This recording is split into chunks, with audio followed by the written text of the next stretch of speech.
Hi, I'm Steve Adubato. This is One-on-One at the NJTV Studio in New York, the Agnes Ferris NJTV Studio. Let me introduce, once again, doing more important things, Chris Paladino, president of an organization called New Brunswick Development Corporation, otherwise known as? DevCo. So listen, we're taping in the fall of 2019. There's a little project, the New Brunswick Performing Arts Center. Just finished. 450,000 square feet. It's $174 million worth of investment, 23 stories.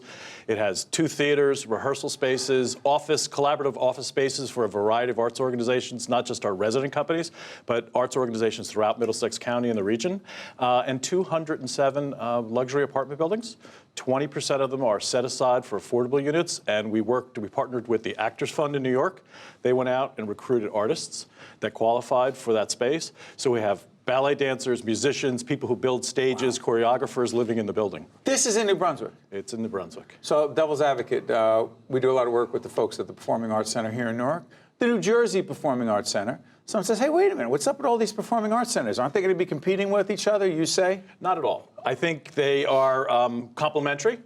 I think what we're doing in New Jersey is growing the arts audiences.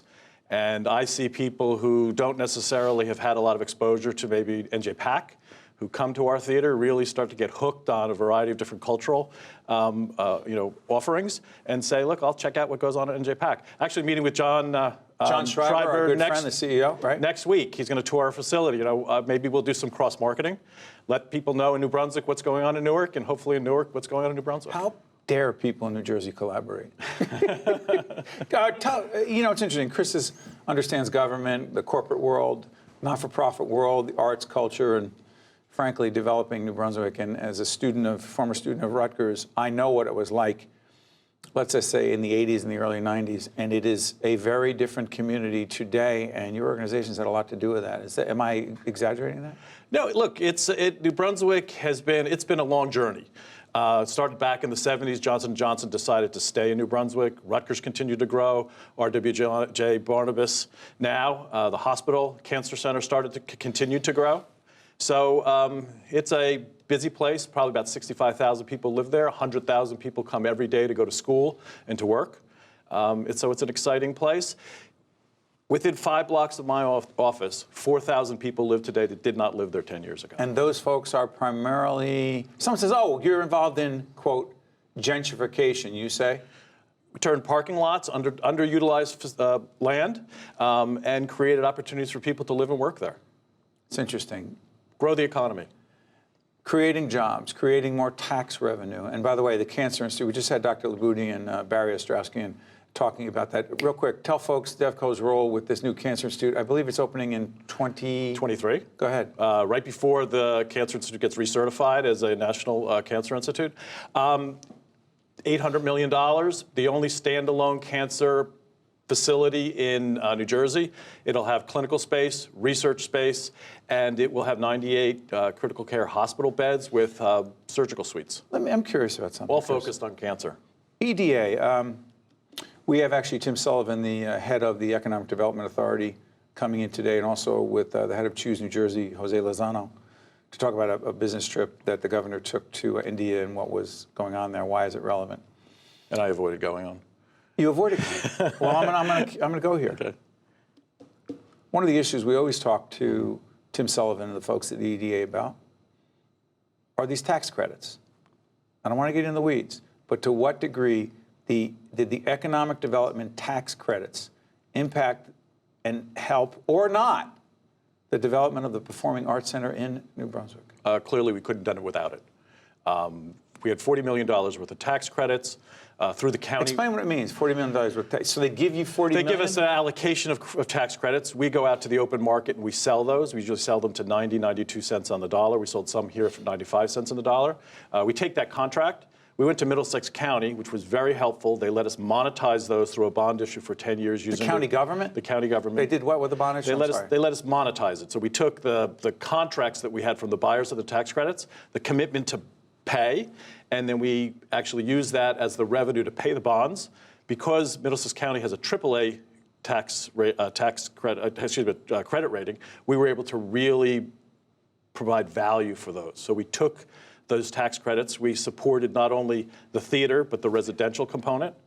By making the residential component work, we were then able to, Mayor Cahill allowed us to monetize. The mayor of New Brunswick? The mayor of New Brunswick, to monetize future property tax revenue, and the city made a $16 million contribution to the theater project. You know, when you think about this, there are so many different players. I mean, does it take, I'm quoting Hillary Clinton, does it take a village to build a performing arts center? Absolutely. We have 9 partners in this project.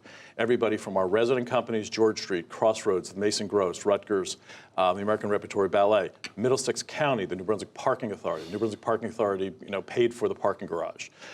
We have our private sector partners, Penrose. We were able to put together a financing.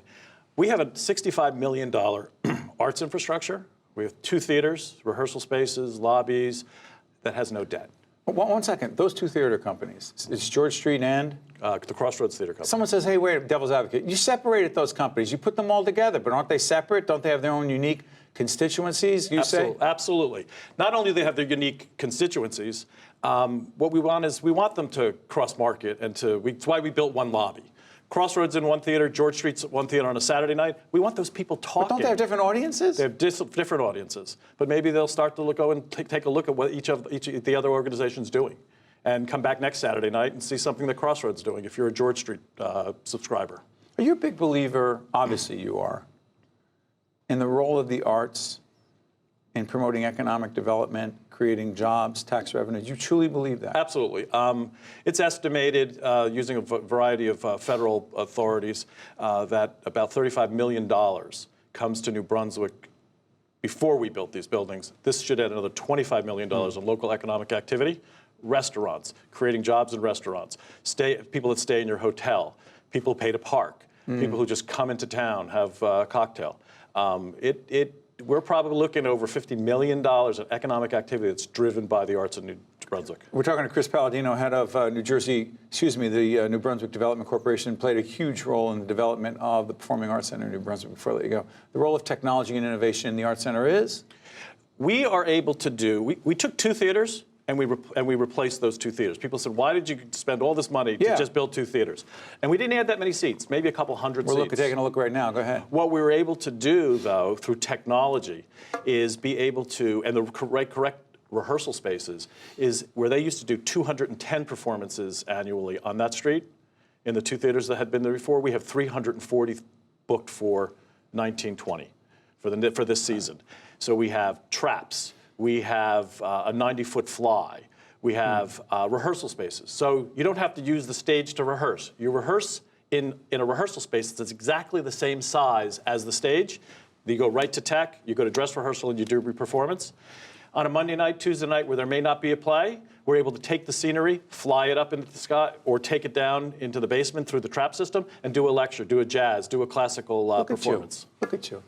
By the way, Chris Paladino said that he told a guest who was coming on who was nervous, don't be afraid because Steve Adubato does all the talking. Did you not say that? I did say that. Oh, that was private?